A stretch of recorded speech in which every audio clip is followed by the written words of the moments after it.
Jewish history hasn't always been easy. In fact, we have a terrible, bloody history of all kinds of antisemitism, decrees against us, and so forth. So it's not so surprising that you often find people in the Jewish community, particularly older people who lived through the horrors of the Holocaust, who came out of Soviet Russia, and have a serious and deep distrust of their non-Jewish contemporaries.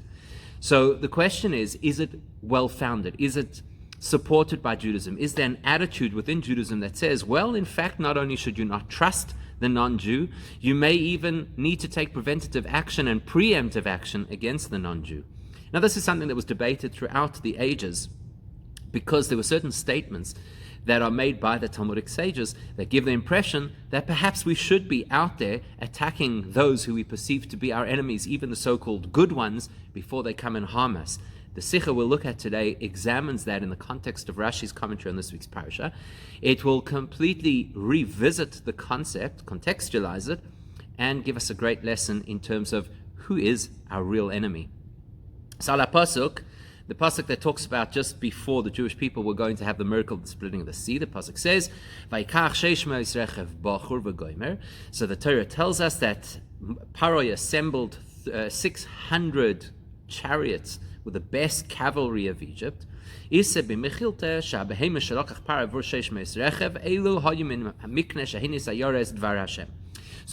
which is one of the Midrashic commentaries, points out where did they get these animals from. These were the Egyptians who had feared Hashem and listened carefully to Moshe's warnings during the plagues of pestilence and of hail, and they had taken their livestock inside, and that's how there were these animals. And so therefore, so therefore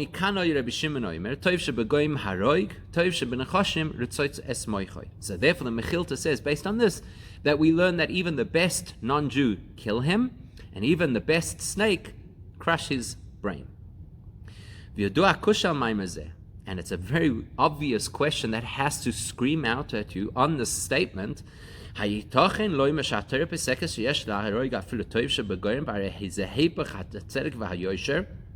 How could the Torah possibly suggest that we should proactively go out and kill good Gentiles? Isn't that against everything that we stand for and everything that is right in the world? So, there are various answers that were given in various debates that happened in the medieval period, and some of them we'll actually look at during the course of the Sikha. The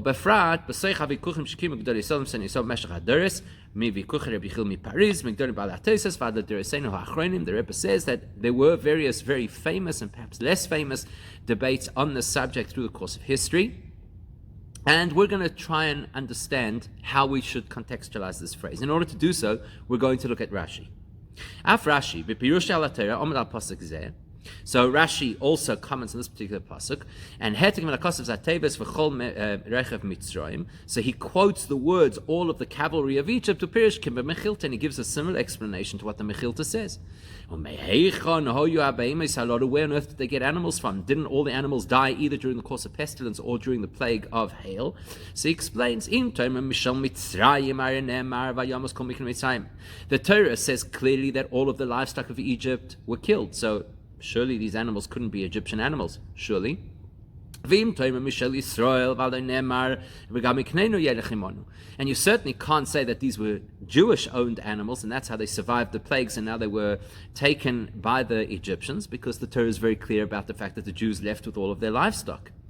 So where did they come from? Mishel mi hayu, who did these animals belong to? Mehayorei devar Hashem, from those Egyptians who actually feared Hashem's warnings during the previous plagues, and so they had protected the animals as instructed by Moshe, and they were, so to speak, good in their belief system then, and now they've turned into rogues. Mikan, says Rashi, mikan, from here. Now whenever you use the expression mikan, it usually implies, from here we learn a general rule in life. From here Rashi says a little differently to the Mechilta, not that you should kill the best of every non-Jew, specifically Egyptians. You should kill even the good Egyptian, and in the same way, even the good snake, you smash and crush its brains. So, but moving klal, it also doesn't really seem to make sense at all. Because we know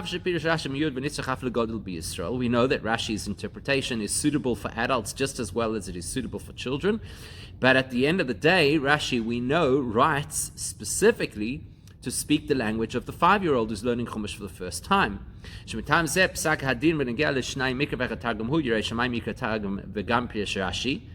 Rashi is so much part of the adult learning of Torah that there's even a view in the Shulchan Aruch that says when you review the parasha every single week with Shnai Mikra Vecha Targum, you should also do Rashi. Nevertheless, there's a principle that the Rebbe has taught us multiple times, and that is that that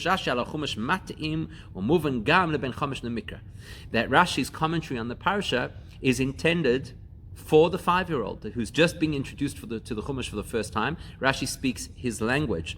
And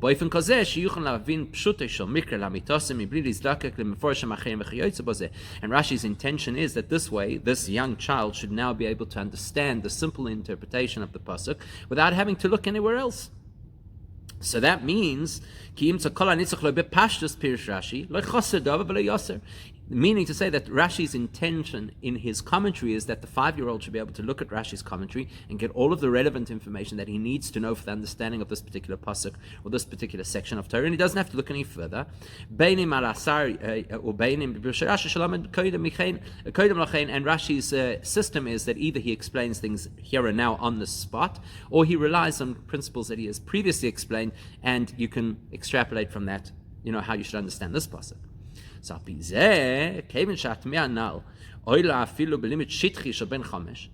the question that we have raised, which is, what do you mean? We should go out killing good people just because they happen to be non-Jewish? That's a big question. That's an obvious question. Even a 5-year-old should have that question, even when he just learns superficially. So, how could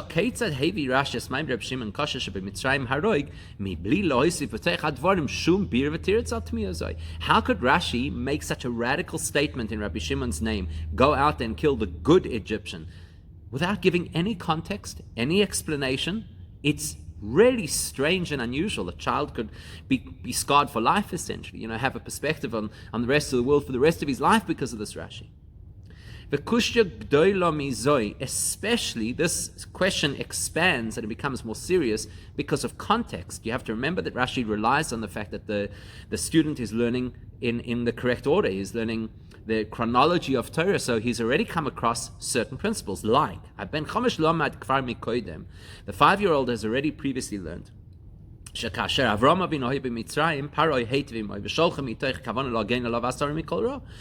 child has already learned that when Avram and Sarah went down to Egypt, yes, in the beginning there was some confusion as to Sarah's position and relationship with Avram, but once that was all cleared up, Paroi treated them really well and actually protected them from any harm. So, looks like not all the Egyptians are so bad, right? And that's what the child already has in his memory bank. Not only that, but Yeser al Kain, Lomeda ben Chomesh, plus the same 5-year-old has also learned that B'shah Shebo Yaakov Avonov Lisyashe b'Mitzrayim, when Yaakov and Co came down to settle in Egypt, Paroi atzmoi meretzoinoi hitzia lo yishivam b'meitav haaretz.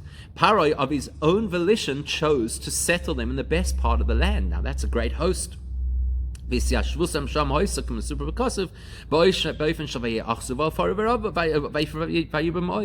was a highly successful move for them. They took control of the area and they did incredibly well. If that's the case, these are the previous experiences that this child has had with Egyptians. They're not all bad. So the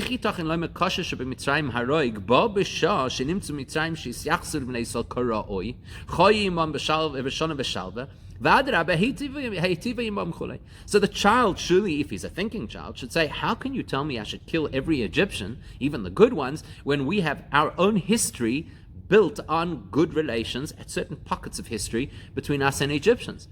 So how do you have this broad-based statement to say, no, all Egyptians are bad, even the ones that appear to be good, and you should kill them? Now, he hasn't learned it yet, but he will.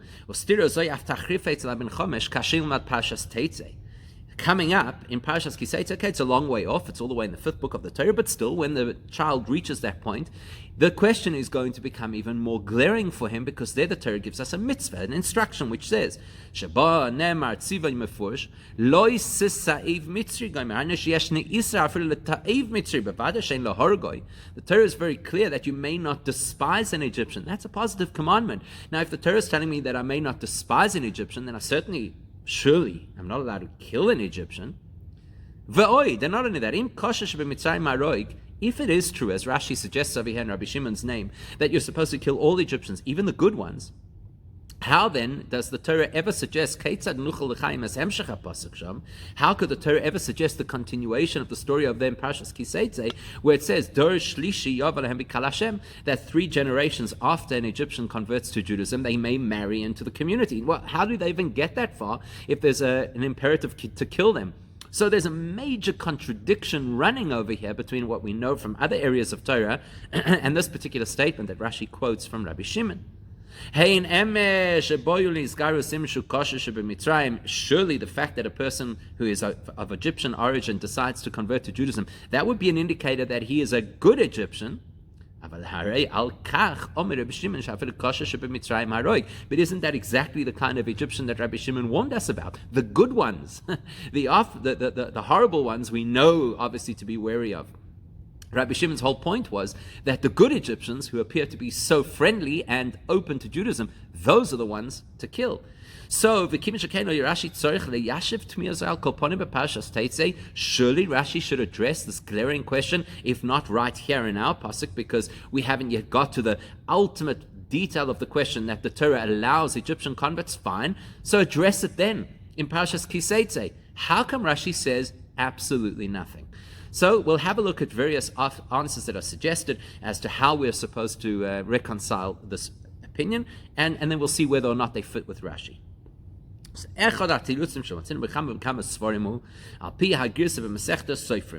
So various commentaries give an answer that is based on a kind of minor tractate in the Gemara Masechta Soifrim, where it says the wording slightly differently. There it's, well, majorly differently actually when you think about it. There it says, Atov shabakum b'shas milchama haroik. There it says, when does it say you kill even a good non-Jew? When you're at war with them. In other words, when you're dealing with a conflict situation and it's a hot war, you don't have the luxury of deciding, are these actually good people on the other side? They're behind enemy lines, you have to attack them and kill them. So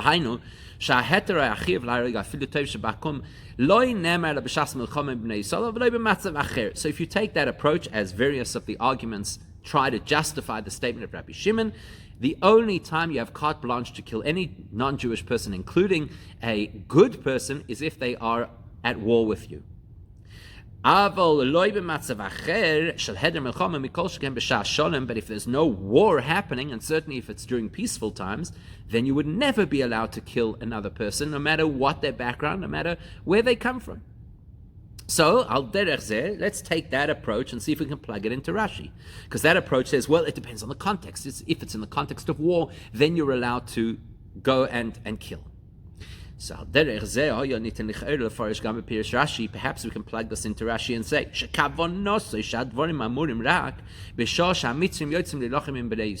what's the context Rashi is commenting on? Where the Egyptians chased us, we had left Egypt, we were on the banks of the Red Sea, and now they came, Dafka, to launch a war against us. So they're combatants. We don't have the luxury of deciding which combatants are there against their will, and they're really decent people at home. So then, because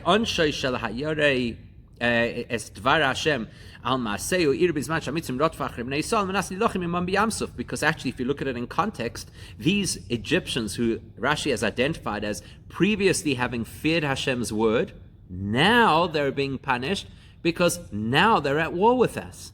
So perhaps that's Rashi's explanation. Right? That's what Rashi wants us to know. Listen, ordinarily you should never speak badly about your neighbors, even if they're Gentile, and you certainly are not allowed to harm them, but this is a war situation. That was a war situation. They had come with belligerent intentions and they wanted to harm us, so we had to kill them all.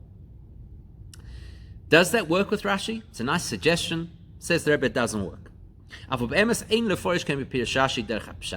It's not going to work with Rashi. Rashi goes according to the simple understanding of a pasuk. If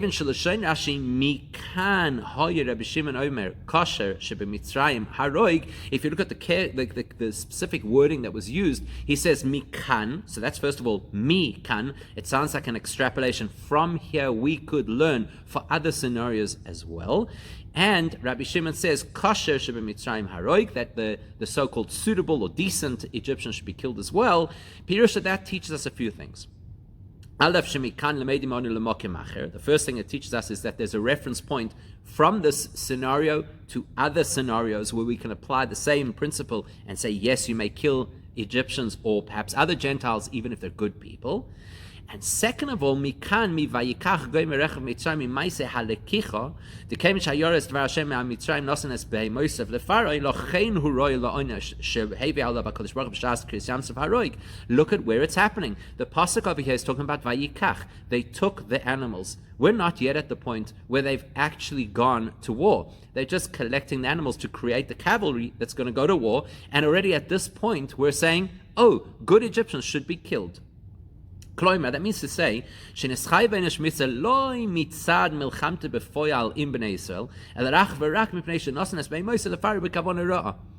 implies that they're not deserving of death because they're actively chasing and looking to kill us, just simply because they have malevolent intentions in the supplying of hardware for the war. But they're not actually fighting the war at this point.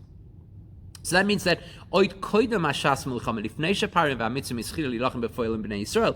the pasuk that Rashi is commenting on is prior to the actual conflict. So we can't say, as comfortable as it would be, that Rashi believes you can kill even the good guys in a time of war, because the scenario mikan, from where he learns the principle, is not a scenario of war. It's a scenario of preparation for war. Okay, so let's try and see if we could still hang on to this interpretation. Look,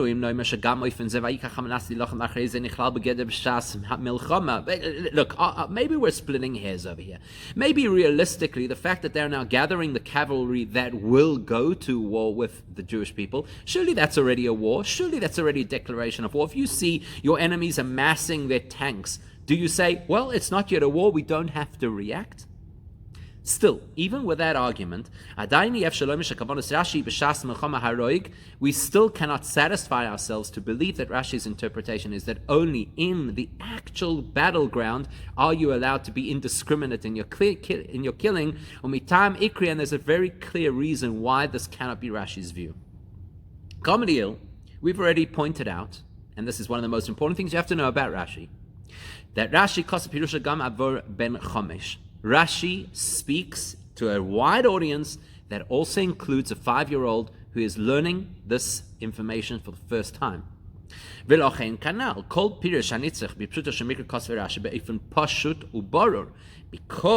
a primary part of Rashi's audience is the young child, therefore Rashi always looks to speak as clearly as possible. If Rashi really believed that the only time you're allowed to kill willy-nilly any kind of Egyptian is dafka during a war, he would have said so. Rashi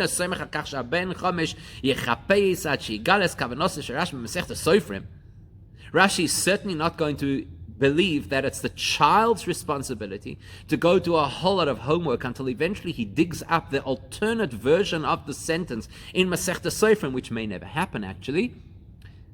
Rashi should have said it.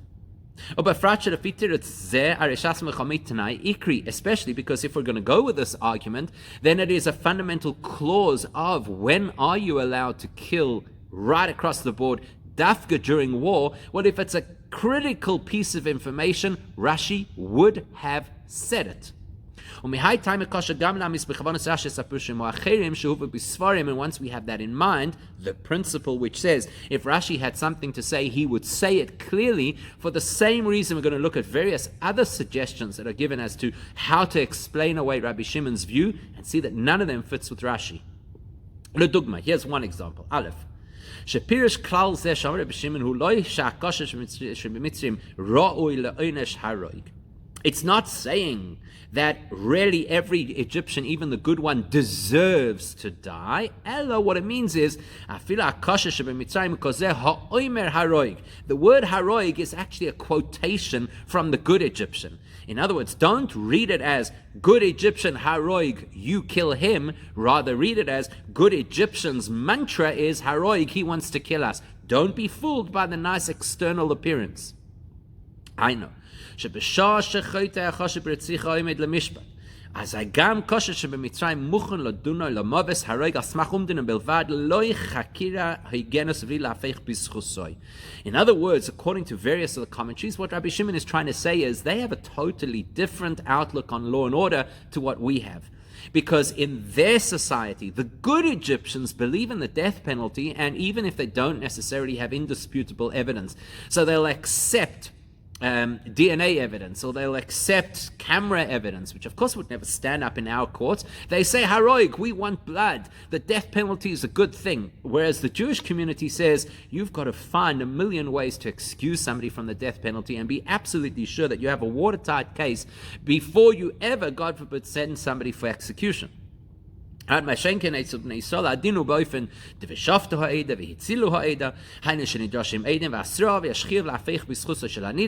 know, our court system requires such incredible, thorough investigation of the witnesses. Those witnesses had to have firstly warned the individual, and then we still try and find reasons to excuse him. Okay, so that's one of the explanations, that haroig is not a statement of how we should look at that Egyptian, but rather it's an acknowledgement that we should appreciate that's how the Egyptian looks at a criminal in his society. He's very quick to pull the trigger.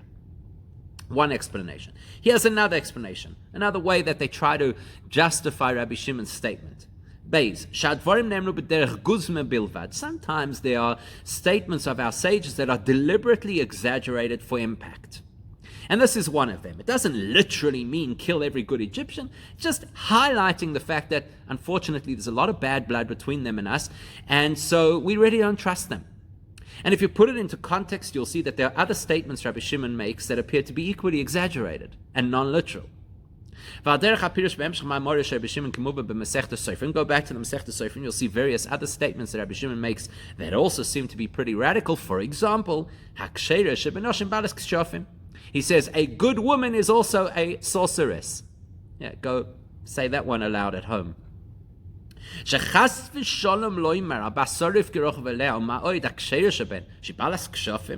How dare could Rabbi Shimon ever have really intended that a good Jewish girl, a daughter of our matriarchs, a ksheira, is actually a machshefa, is actually a witch? Definitely must be an exaggerated concept. All Rabbi Shimon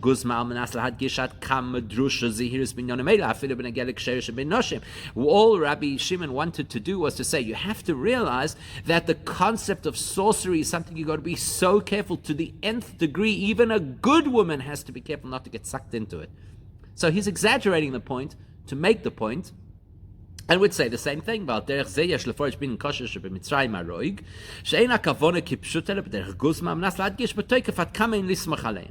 So Rabbi Shimon's not saying a call to arms, let's go out and murder Egyptians in their sleep, even the good ones. What he's saying is you have to understand this history over here. The Egyptians are not nice people. They've treated us terribly over the course of history, not only at that period, but even later as well. And so therefore, don't trust them. Really, really don't trust them. If you want to know how much I believe don't trust them, I'll use a radical statement which shouldn't be taken literally.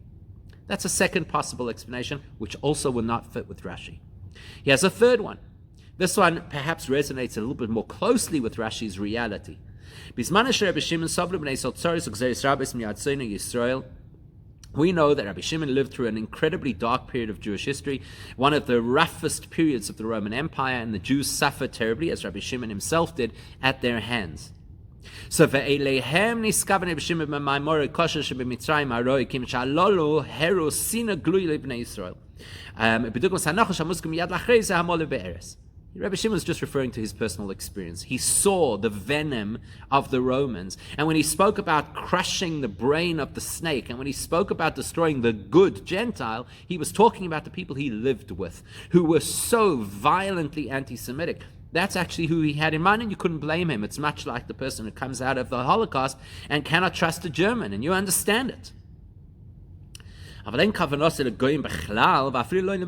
you take that approach, as some of the commentaries try to point out, then actually he's not talking about the Gentile nation in general, and in fact he's not even talking about Egyptians at all. In fact,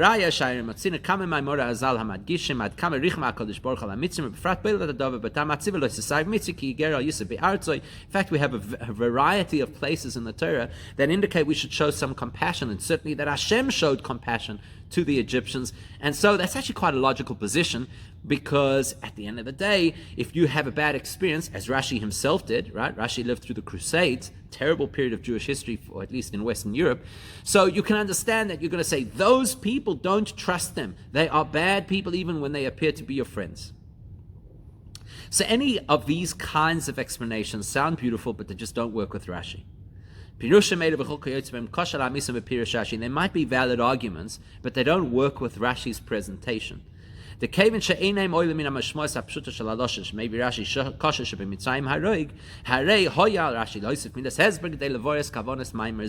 as we already said before, if Rashi meant to say something other than just simply go and kill the good Egyptian, then he would have clarified. He would have said, I don't really mean Egyptians, I mean the Crusaders. He would have said, I mean that they talk in a particular way where they're violently predisposed, or whatever other explanations there might be.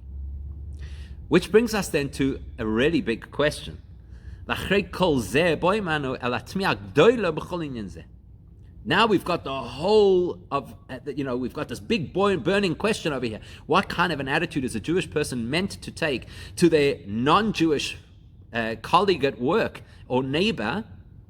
And now on top of that, we've got a really burning question, which is, let's say that we will come up with a satisfactory explanation of what Rashi really meant to say, and it does not sound all that bloodthirsty after all. Let's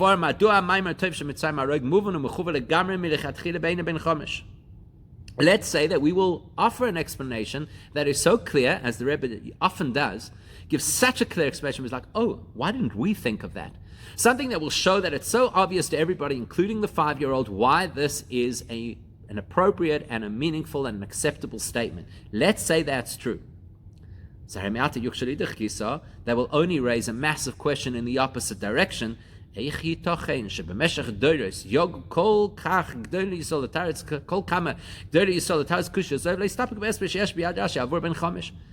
why were there all of those mega debates, some of which cost people dearly, trying to defend this position? Why did none of them just quote what must be the very obvious explanation of what Rashi has to say? These were serious times and heavy allegations that were brought against the Jewish community, often from the Christian world. If there's an easy go-to explanation, hey, look at Rashi, he explains it, and that settles everything. It's so obvious, even a 5-year-old will know it. It would have been quoted, guaranteed, in at least one of those debates, or in at least one of these commentaries. The pshita she'ena kavona kan litaretz shelos shel ben chomesh be'esber lefi asagosei asher eina atam va'abiro amiti shoyse yimtz b'sfarim anar rak lechigdal. Clearly, it goes without saying that whatever answer Rashi posed to the 5-year-old has to hold water even when he's an adult. It's not that he's fobbing him off and saying, when you're older you'll understand, or let me just give you a throwaway answer right now, but then later you're going to come across all these other books and then they'll give you a deeper answer. God forbid should we suggest that Rashi would ever propose an explanation, albeit to a 5-year-old, that is not absolutely 100% consistently true at all times in all places. It goes without saying, and it's shocking to even consider otherwise, that whatever Rashi puts into his commentary is truth, absolute truth. Which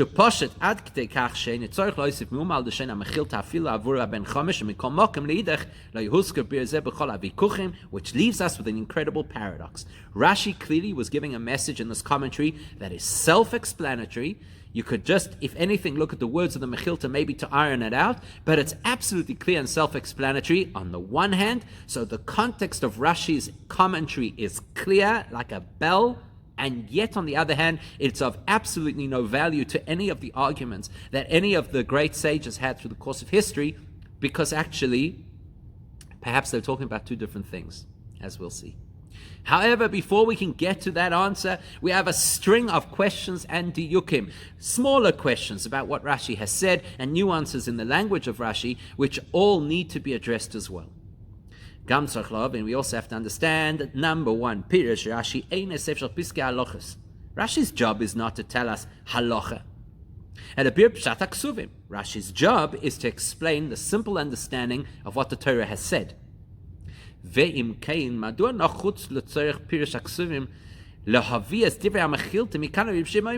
If Rashi's intention is to explain the pshat, they took animals and attached them to chariots and went chasing the Jews, how is it relevant to the pshat to know that Rabbi Shimon says, from here we learn that you should even kill the good Egyptian?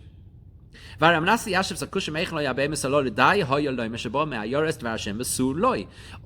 needed to do was to address the question, where did these animals magically appear from? So he could have addressed that and said, remember the good guys who previously were afraid of what might happen to the animals if they left them out in the fields?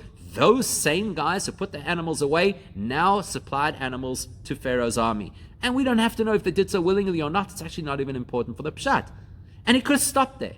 Why does Rashi go one step further and start telling us a halacha? You need to know this, that Rabbi Shimon says, from here we learn, don't trust them, and actually go out and kill them. Question number 2. Let's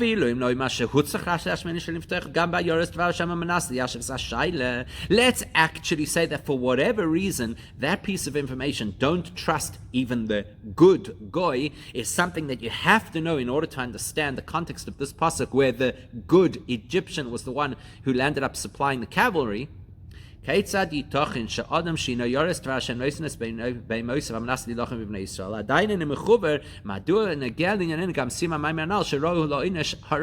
Okay, so if you're battling with the concept, how does it happen that there was a guy who just a couple of weeks ago seemed to be so good and on the same page as us and aware of Hashem's warnings and taking them seriously? How does he turn and become such a traitor and now supply weapons to Paro's army? Okay, fine. We understand. Okay, you got to contextualize it. So the good guys are not so good after all. Why do I have to then be told to kill him? Well, how's that relevant to the pshat of this pasuk? Question 3. The very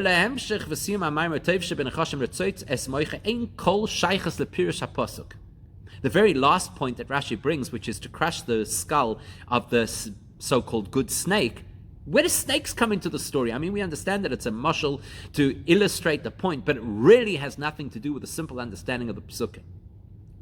And final question, why does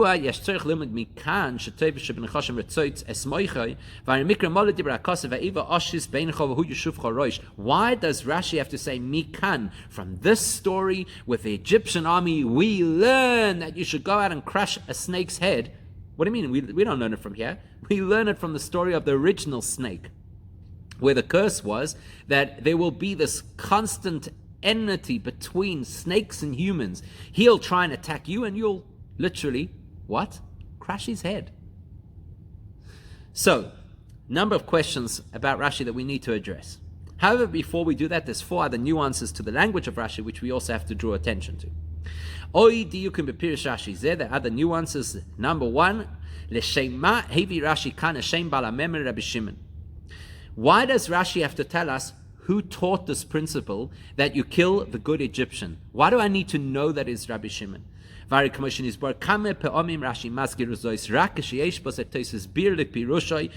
already established in the past that Rashi will only quote the name of a person who taught a particular thing if knowing who said it will help us understand the principle better.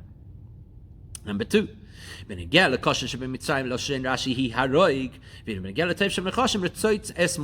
the distinction? When you're talking about the Egyptian, you say kill him, and when you talk about the snake, you say crush his brain. Why is that a relevant detail? Why that nuance? Also, third point,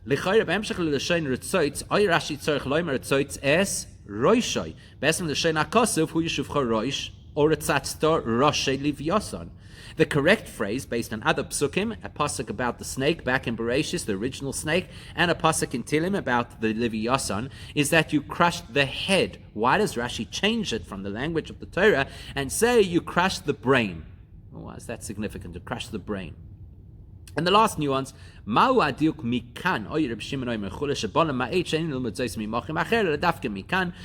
Rashi seem to highlight and emphasize that it's specifically from here that Rabbi Shimon learns his principle, as if to imply you might have thought he learned it from somewhere else, but he didn't? So, as is often the case, to answer a long list of questions, you actually have to address a kind of core question. Let's go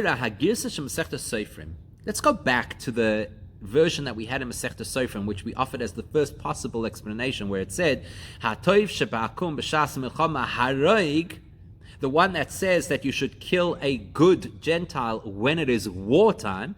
Surely that is lemes games pshuti shel mikra. Surely that dovetails really nicely with the pshat.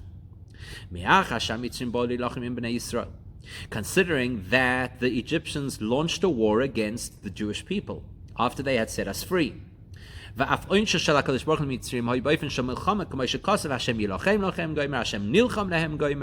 the language of the pasuk indicates that Hashem's response to the Egyptians to wipe them out was a war-like response.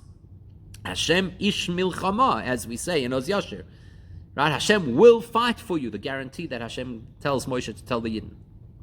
So Harei ben Chomesh Meibin Shebeis Melchama Oyev Yefshel Afridas Aksherim Asher B'tzad Shekeneged B'Shas HaMelchama Atzma. You don't have to be a genius. You can even be a young child and appreciate that in the throes of war, you just don't have the capacity or the time to start sorting out which combatants are really malicious and which ones are just there because of conscription. You've got a war on your hands. You fight. V'im kein harei aderabah. נמצא שגרסה זו מחוברת יוסף מן הגרסה שהביא רש"י מן המחילתא, שבו נאמר סתם כושר שבמצרים הרוג. Now that raises a very interesting question. If there are two possible versions of what Rabbi Shimon said, and one of those versions really works well with the storyline, because it's the story of a wartime situation in which everybody was killed, why didn't Rashi rather use that one? That surely works much closer to the pshat than the generic statement, all good Egyptians should be killed. V'hainu, which indicates Aleph b'chol matzav she'zeh heifech hatzedek v'yosher legamrei. When you say all good Egyptians should be killed, that implies regardless of the circumstances. So the guy could be sitting drinking coffee, and you have the right to kill him, which seems so immoral. And second of all, Hadava madgish shayores dvar Hashem ischay misrak mipnei shenosnes be'moiseh lefari kanal sif gimel. That also seems to imply that there's a contradiction over here, because you're saying kill everybody, whereas this particular explanation will say, well, kill the guys who got involved in the war. So why does the good Egyptian die? Because he supplied the war effort. Yet, as much as a question as that may have appeared, it's actually not such a big question. Because because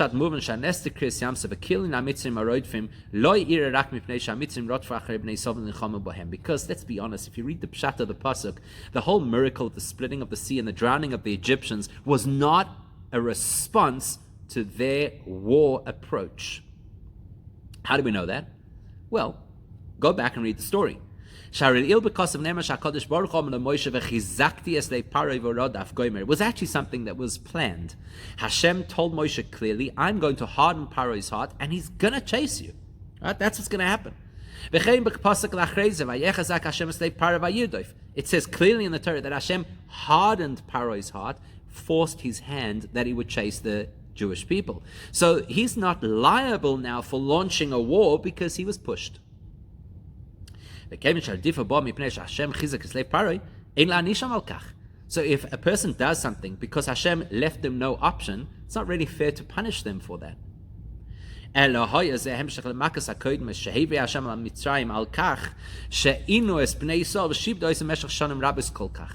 Rather, you have to say that the experience of drowning the Egyptians at the Red Sea is a continuum of the plagues, which is all punishment, retribution for the fact that the Egyptians enslaved the Jewish people in such horrific circumstances for such a long time.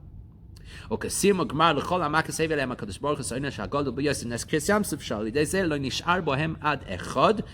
culmination of all of those plagues, which were all about retribution against the Egyptians for having enslaved the Jewish people, was when all of them would be wiped out at the sea.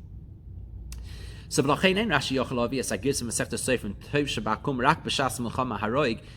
explains why Rashi, who always looks for the pshat of the pasuk, can never bring as an explanation that you kill an Egyptian during a time of war, because war implies that they're willing combatants. Because the pshat does not seem that way at all. The pshat seems that they were led into a trap in order to be killed, and not that they willingly launched a war against the Jews. ולפי זה, מובן הטעם, שוכח רש"י להביא את המשך המים מכאן רבי שמעון אומר וכולי, הגם שם פירוש רש"י סבר. Halachas, this is our first clue as to why it is that Rashi doesn't stop at the point where he says, oh, you know why the good guys also suffered? Because they offered, well, they solved the question for us, where did the animals come from? And therefore they were punished. But he adds also Rabbi Shimon's mikan, from here we learn a principle. In other words, mitivrei Rashi, shayoras tvashem nosu beim oisein lefarei movin, shagam eim hoyu b'kriyas yamsuf. Once Rashi tells us that even the good, God-fearing Egyptians supplied animals to Paro for his army, we pretty much can work out now that they were also present at the time of the splitting of the sea. Which means obviously they were also drowned at the sea together with everybody else. איך ייתכן שגם היורס דבר השם יש בקריאס ים סוף בשווה לאלו שלא יורי גוימן, כמיימר הכוסף לא נשאר בהם עד אחד, רק מפני שנוסנס בהם מויסוף לפרוי. So now we've got an intriguing issue over here. Why would a guy who, yes, of course, he supplied animals to Paro's army, and we get that that's a bad thing. But he is also a person who fears Hashem. Why should he be punished in the one fell swoop together with the rogues of the rogues, the worst Egyptians who were so malicious and so belligerent? If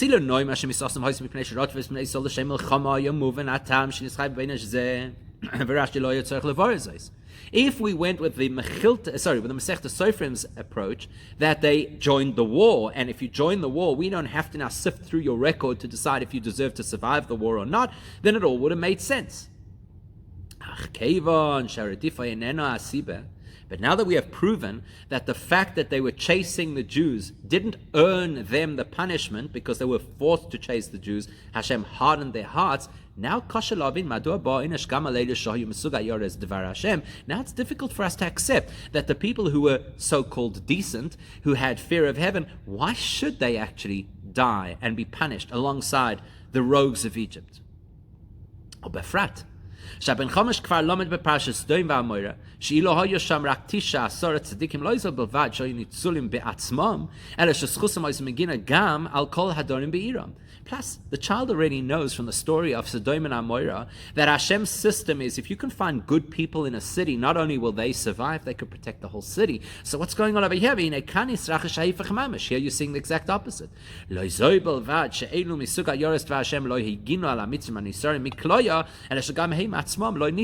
Not only were the decent Egyptians who feared God unable to save their fellow Egyptians, the exact opposite happened. They got sucked into the vortex of punishment that was meted out on the bad guys.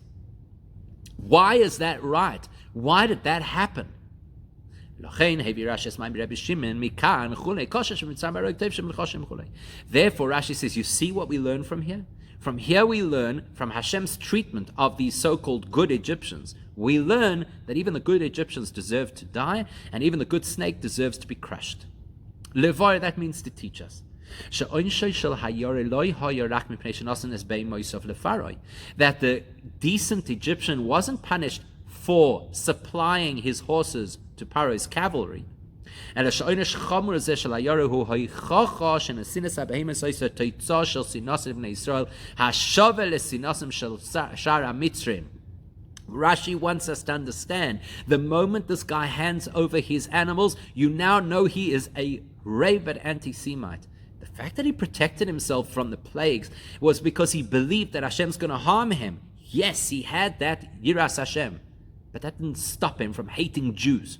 And the moment he had an opportunity to harm Jews, it came out into the open. So it's not like we thought, because he supplied animals, he deserved to be punished. It's because he supplied animals, we now understand why he deserved to be punished. His bile came to the surface. His poison spilled over. And it's dafka poison. Oisos sina arsis bedugmas hanocha shevias kol hamitzrim lanesis bnei Yisrael b'shana b'chazka kol kach.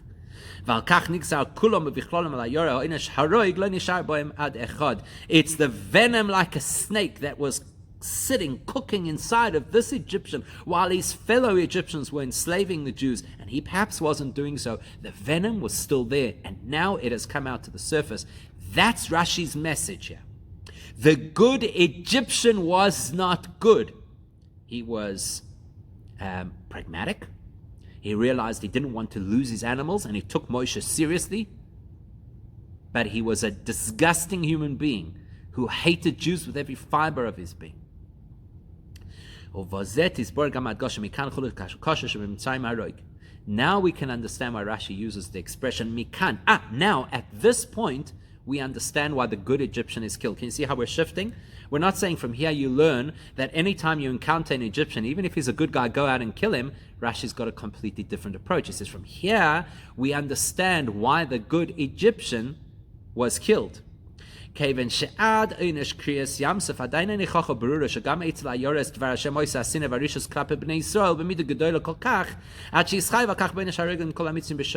up until this point, up until the story of Kriyas Yamsuf and the supplying of horses to go and get those Jews and who knows what to do with them, up until this point, we didn't know that the God-fearing Egyptian was actually anti-Semitic. It's mikan, from this story, that we get the truth on the good Egyptian. The fact that in all the other plagues, except for the two where he behaved differently, but in all the other plagues we see nothing that distinguishes the God-fearing Egyptian from everybody else. We still don't know, are they on the same page or are they not on the same page when it comes to anti-Semitism? So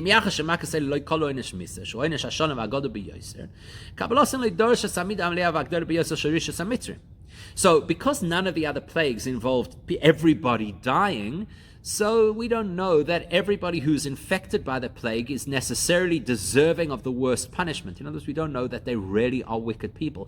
The truth is, even according to the Pshat, the Jewish people also had inconvenience from certain of the plagues, at least the first couple of plagues. So because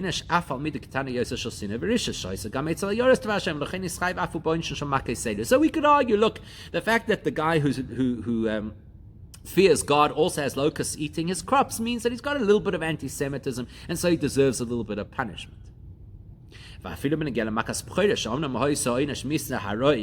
even when it comes to the final plague, the plague of death of the firstborns, which of course is very serious stuff, Rashi already discusses how come it is that the sons of the maidservants of Egypt also died during that plague. So he says, because they enjoyed seeing the Jews enslaved and they actually participated. That means to say, and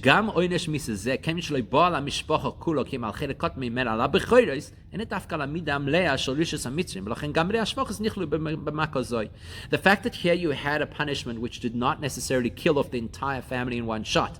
Yes, it did kill the firstborn, which is very significant. So that indicates that this is not the full blast of punishment coming to the Egyptians. And so even somebody who perhaps was not as wicked as the Egyptians, because he himself is a slave, he's just gloating over the fact that the Jews are slaves, he could also be punished in that particular punishment. Whereas Dafka Mikan, specifically at this point, Dafka at this point where we reach a state that every single Egyptian will be wiped out.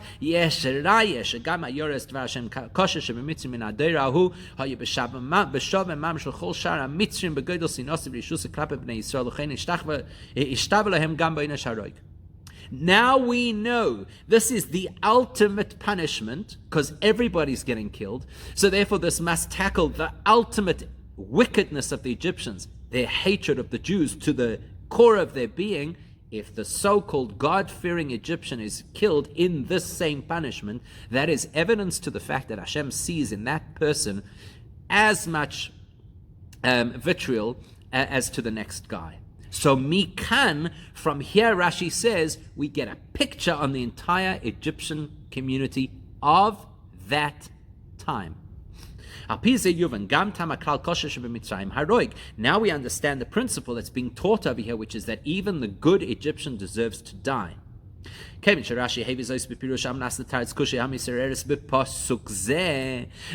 Rashi raises this principle about killing the good Egyptian specifically when he wants to address an issue in this pasuk. And I move bepashtus shekosher shebemitzrim koyal hamitzrim me'aderahu shalei meduber bepasuk sheoisa mitzrim afil akosher shebahem ru'uyim la'onesh haroig umitam hanal. That tells us clearly that when Rashi says the good Egyptian, he means the good Egyptian of this period of time, because he's commenting on this pasuk, and therefore he's teaching us about the Egyptians who are the subject of this pasuk. Whereas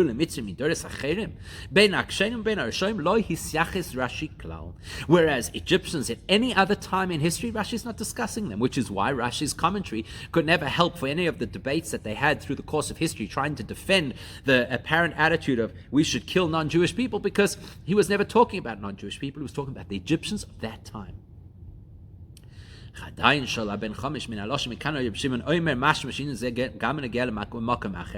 we said, hang on a second, we said earlier that mikan means you learn from here to reference somewhere else. Where's the somewhere else? That would seem to imply later generations. Mikan, from this story, we have a rule that applies to other generations. So how's it going to be relevant to future generations to know that there was a time where there was a particular group of Egyptians amongst whom even the good guys deserved to die? Therefore, Rashi brings the rest of what Rabbi Shimon had to say, that the good snake, you crush his brain. Why? Because Rashi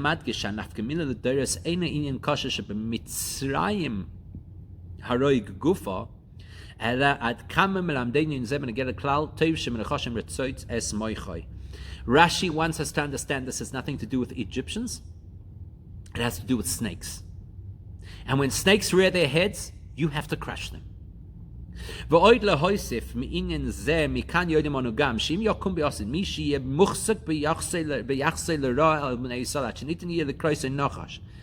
Rashi is telling us is, of course, if a snake is in the vicinity, you may have to kill the snake. But there might be people who emerge during the course of history who have such venom against the Jews that they are the snakes of that period of history. Just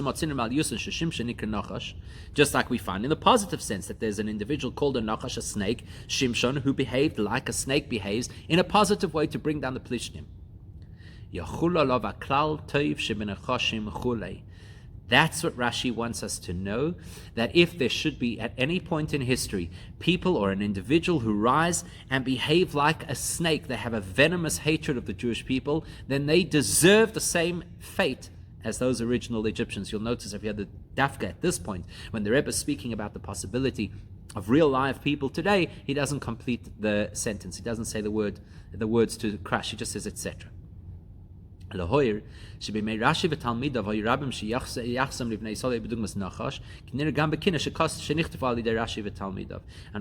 Rashi knew this firsthand, as we already mentioned earlier. He lived through the Crusades. You look at the writings of Rashi and his students and his descendants, that some of which are included in the Kinois of Eicha. So they knew what a snake was, and they understood that snakes have to be put down, and you don't give them a second chance.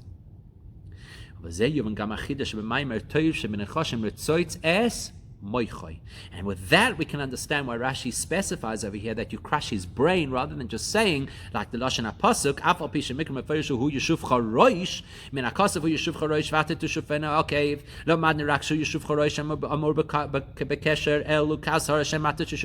okay.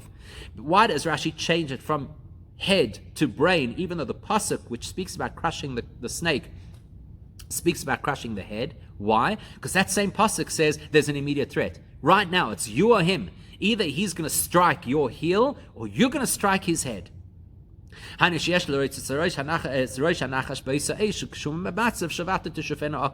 means when there's a war going on, then you can kill the other guy.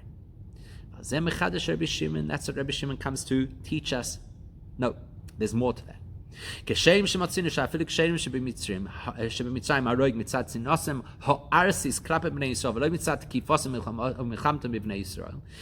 though we understand that Rabbi Shimon is saying it's not about the fact that there's a war happening, it's the fact that they have this venom inside of themselves, this poisonous hatred towards the Jewish people. Keinu gam linyan anochash, all of God's HaKadosh Baruch Hu ve'eva oshis ben chol ve'en goymer, she'ein lechakois ad she'anochash yitkoif es adam azay yeshuv choroish, and miyad be'isri es anochash yitzoyt es moichoi, kem shegam tov she'menachashim u'bedoymer lekosha she'mimitzrim, miparasha seinem ve'yisidor, seinem mesukon ve'eva oshis goymer. What's it teaching us? Don't wait until you are in a perilous situation to react. You see that snake, you know that it's venomous, you don't have a way out, you kill it. You don't wait for it to strike you first, much like the treatment of these people in Mitzrayim. And now we have a beautiful concept in Gemara, which says sometimes you quote something, lilamed, you bring it in order to teach us about our story, and we actually end up learning something about the quote. Why did Rashi quote the story of the snake? To try and clarify our story, right? But it actually turns out that is actually clarifying for us when it says that you kill the good Egyptian, what does it actually mean? It's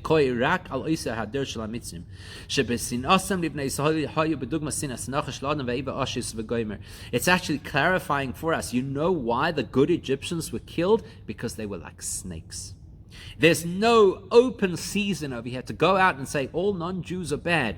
If they're venomous, if you see that horrible vitriol, that's a different story. In that generation, those were those people. And that's why they deserved to be killed.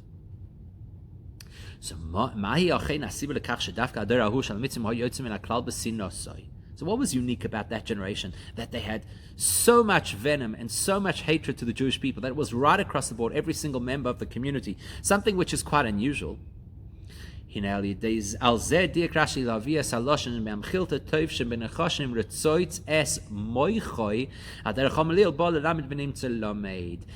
Rashi specifically uses the expression crush the brain. And that brain, that word brain, is going to give us tremendous insight into what was wrong with the Egyptians and, of course, how that could impact future generations too. You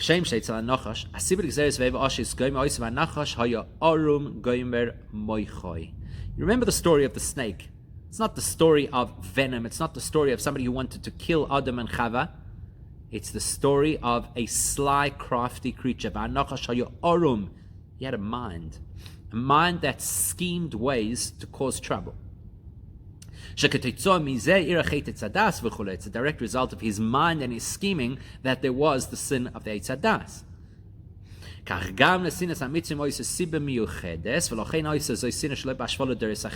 The exact same thing happened with the Mitzrayim. They also had a unique kind of hatred for the Jewish people. Why? Because if you remember from the beginning of the story of the exile in Mitzrayim, Paro told his people, be clever, be sly, scheme against these Jews, lest they overwhelm us. It was the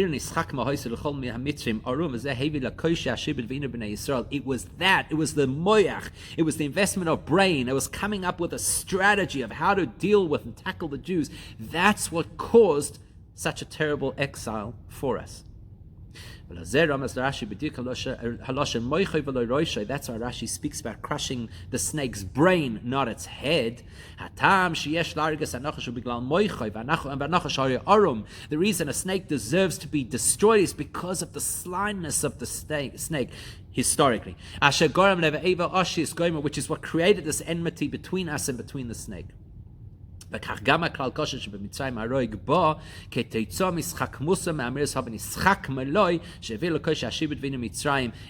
exactly what happened over here in Mitzrayim as well. Why did the Egyptians deserve all of them to be killed? Because they all got into the scheming and strategizing about how they could harm the Jewish people. The only thing is that this now raises a general question about the whole explanation Rashi has given. How do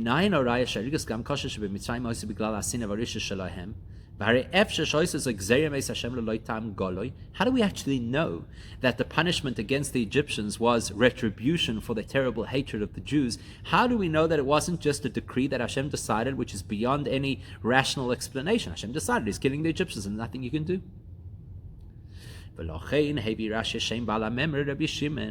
It's to answer that question that Rashi has to tell us who he's quoting, Rabbi Shimon. Because Rabbi Shimon never says there's such a thing as a gezerah. Rabbi Shimon's approach to learning is that there's always a reason behind the pasuk, and it's my responsibility to never satisfy myself and say, well, it's gezerah sakosif, that's what the Torah said and we just have to accept it at face value. He dafka always argues that what you need to do is you need to find the reason why that is what the pasuk says.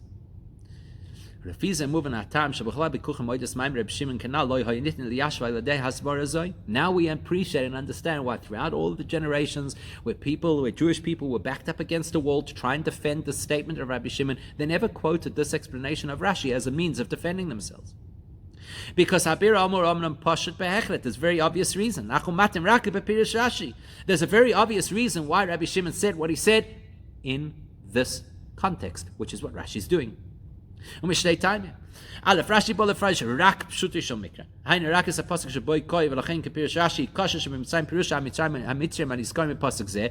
is talking pshat. Pshat is the commentary on this pasuk. This pasuk is about the Egyptians back then.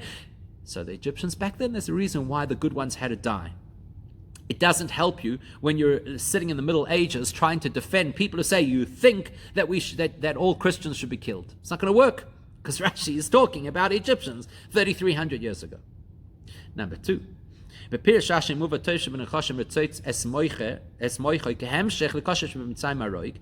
as we've already seen, brings the principle that you crush the good snake's head as a continuum of his argument that you kill the good Egyptian. In fact, he actually extrapolates that the principle of killing the so-called good snake is learned from here. That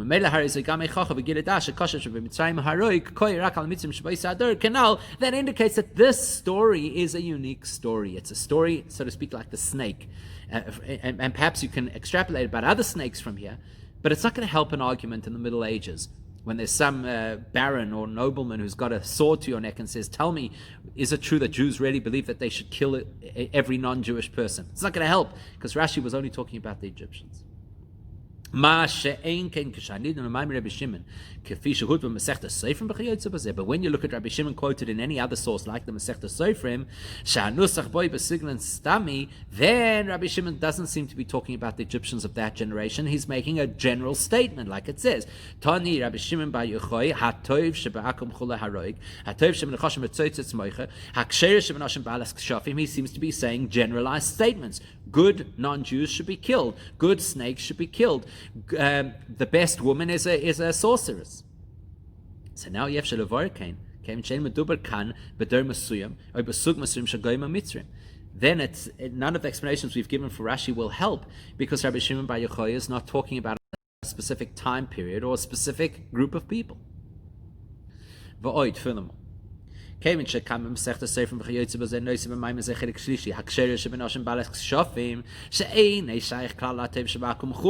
fact that those sources include the third category, right? There's the Egyptians, or the one version that it's just Goyim in general, the snake, and then it adds the story of the women. Now the women have absolutely nothing to do with the story of the Exodus from Egypt.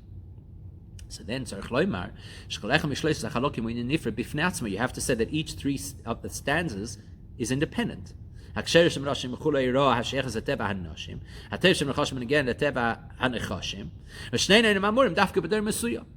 So, if we're talking about the nature of women, we're talking about the nature of women, not women at a particular time in history, the nature of women. If we're talking about the nature of snakes, we're talking about the nature of snakes, not snakes in a particular environment. If that's the case, you have no choice but to believe that Rabbi Shimon is saying that this is the nature of non-Jewish people, to have this aggression within them, and they deserve to be killed. Now you've got to defend that position and explain it. So you'll go back to the various defenses. No, actually what we mean is that's how they speak about their criminals. Or actually what we mean is that it's during a time of war, or etc. Now that we've explained Rashi's opinion, we're going to learn that Rashi actually gives us an insight into something halachic, and then of course there's a take-home lesson for us. כבר נסבור כמה פעמים שמפירוש רש"י על התורה יש ללמוד בכמה וכמה מקומות גם עניונים הנוגעים לחלק ההלכה שבתורה. There are various places, although Rashi's primary goal is to teach us the pshat, there are various places where Rashi gives us an incredible insight into the legal issues within Judaism. Within Yonenu, we're going to see that here too. Das Rabbi Eliezer from Masechta Sanhedrin, in the first chapter of Sanhedrin, there's a Mishnah where Rabbi Eliezer says that when it comes to certain animals, like a snake, if a person sees them and you kill them, you've got a merit. It's different to the opinion of and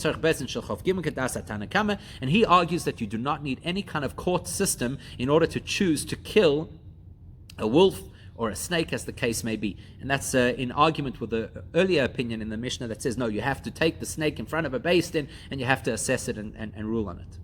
So Rabbi Eliezer says, you see a snake, you kill it. In the Gemara, Rabbi Yochanan and Rabbi Shlakish argue over it. Shlakish svirlei shadvarim amurim rakash anochish hemes adam shaz mischai mise val ze ein tzarich besnin kama shetzarich b'shor v'chulei. Reish Lakish says we're talking about a case of here where we know that this snake has killed a person, unlike other animals that might have killed a person where they'd have to go before the Beis Din and the Beis Din would decide to execute them. In the case of a snake, first person to come across it kills it. Whereas according to Reish Lakish, if this snake has not yet killed anybody, if you see it and you know it to be venomous, that doesn't excuse you killing it. Whereas Rabbi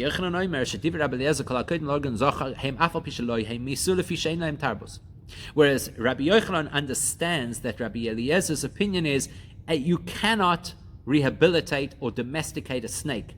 So it has no value to society, it will only be trouble, and you see it, you've got to kill it, even if it's never killed before, because it will never be tame.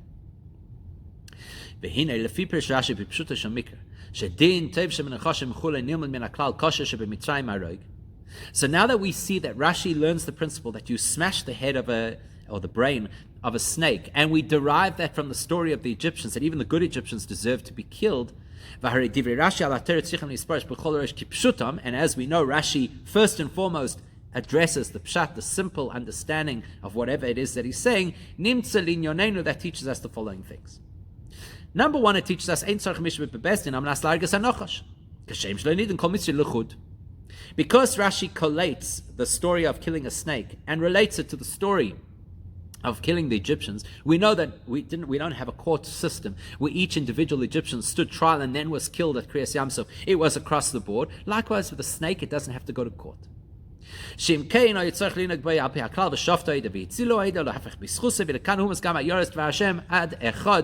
Clearly, if there was any kind of court system, even if it happened in the Beis Din Shomaila, people would have been judged on their individual merits, and we would have the responsibility to try and find a way to exonerate them, and we don't find that at all. We find that everybody was killed. All at once, one shot, everybody in one shot. From there we learn that Rashi obviously is of the view, you don't take the snake to the courts. Number two, we also see that Rashi's view is you don't have to wait for the snake to have killed before you kill it. Because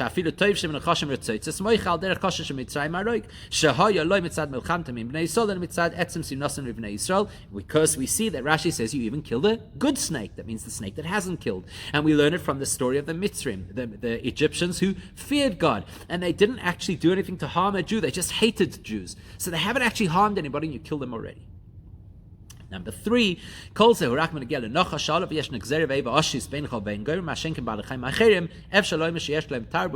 halachic principle we learn from Rashi is that a snake is in its own unique category, because right from the beginning of time there is this animosity between us and snakes, and therefore, unlike any other animal that perhaps could be domesticated, there's no hope for a snake, and therefore you can kill it. So Rashi's taught us three halachic principles. You don't need a court to kill a snake. You kill a snake even if it hasn't yet killed, and this is unique to a snake. And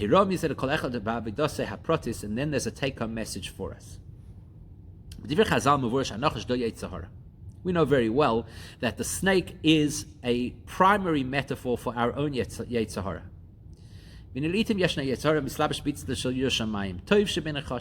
Sometimes the Yetzer Hara comes dressed up as a good guy. I also fear God. If there's a warning, I'll also put my animals away. I'm a good Yetzer Hara. הוא טוען שברצון לעשות שלום עם היצר טוב, אלא שיש לעשות פשרה. הוא יניח ליהודי ללמוד תורה וכו' בזמן תורה וכו', והיצר טוב יניח לגרום מעט תחת הבויסה בזמן האכילה וכו'. So this kind of yetzer hara is the yetzer hara comes along with the scheming of a snake, the sly approach of a snake, and says, listen, I don't want to fight. It's too much trouble and too much energy to constantly fight. Let's make peace. I'll tell you what, when you're learning and davening, I won't disturb you. When I'm eating and enjoying life, don't disturb me. So Rabbi Shimon warns us, don't be fooled by a nice, friendly, diplomatic yetzer hara. Crush his brain. You dare not make any form of peace with a yetzer hara, because the yetzer hara is a venomous snake that only wants you dead. Regardless of what guise he comes in, he hates you absolutely. How is it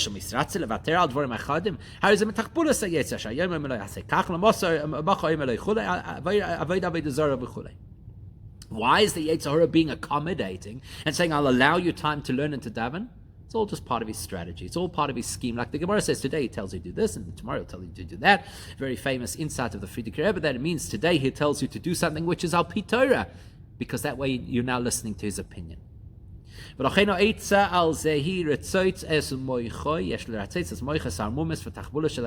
got to crush his thinking, crush his scheming. That's why it says you break his brain, not his head. One other point. We know that in Tehillim it says that you should work with the labor of your hands, and it specifies your hands.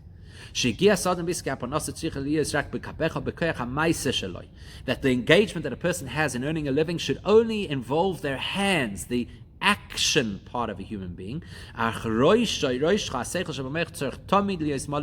your head has to be absolutely obsessed with Torah at all times, even when you're at work.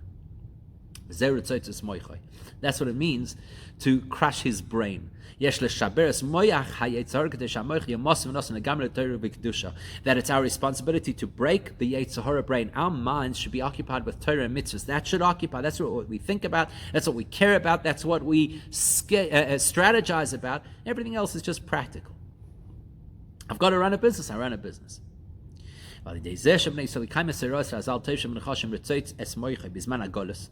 And if we follow the advice of Rabbi Shimon Bar Yochai, and we break the brain of our yetzer hara during the course of Golus, we'll see the fulfillment of the promise that even our enemies will make true peace with us. And the Gemara tells us that it is the Nachash, this is the enemy that's going to make peace with us. That the snake will be converted to become something positive and at peace with us. How do we achieve that? By ensuring that our brain is focused correctly, thinking as the Torah would want us to think, and absolutely shutting out without negotiation any sly suggestions of the yetzer hara, no matter how lucrative they may sound.